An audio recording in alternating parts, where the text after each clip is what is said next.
السلام علیکم ورحمۃ اللہ وبرکاتہ۔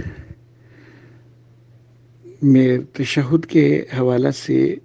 خطبہ ایک واقعہ عام طور پر بیان کرتے رہتے ہیں کہ تشہد معراج کی رات کے ایک مکالمہ سے بنی ہے کہ نبی اکرم صلی اللہ علیہ وآلہ وسلم نے بارگاہ الہی میں 3 تحائف پیش کیے: التحیات للہ والصلوات والطیبات۔ تو جواب میں اللہ رب العزت نے 3 تحائف نبی اکرم صلی اللہ علیہ وآلہ وسلم کو دیے کہ السلام علیکہ ایھا النبی ورحمۃ اللہ وبرکاتہ، اور پھر نبی اکرم صلی اللہ علیہ وآلہ وسلم نے عرض کیا کہ السلام علینا وعلی عباد اللہ الصالحین۔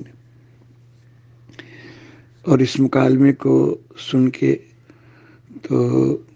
جبریل امین نے کہا کہ اشہد ان لا الہ الا اللہ واشہد ان محمدًا عبدہ ورسولہ۔ تو عموماً یہ خطبہ بیان کرتے رہتے ہیں، اور تفسیر کی بعض کتابوں میں بھی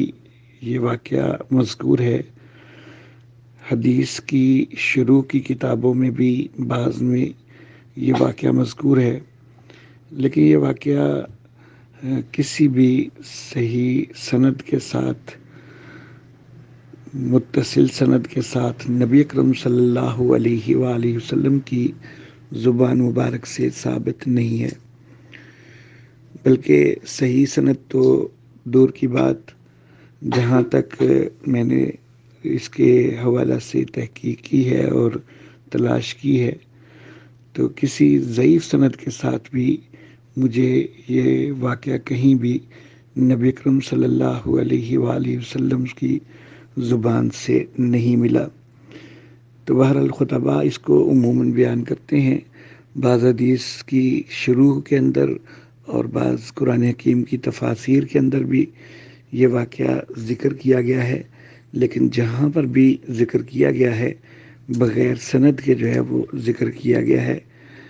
ھذا ما عندی واللہ اعلم بالصواب۔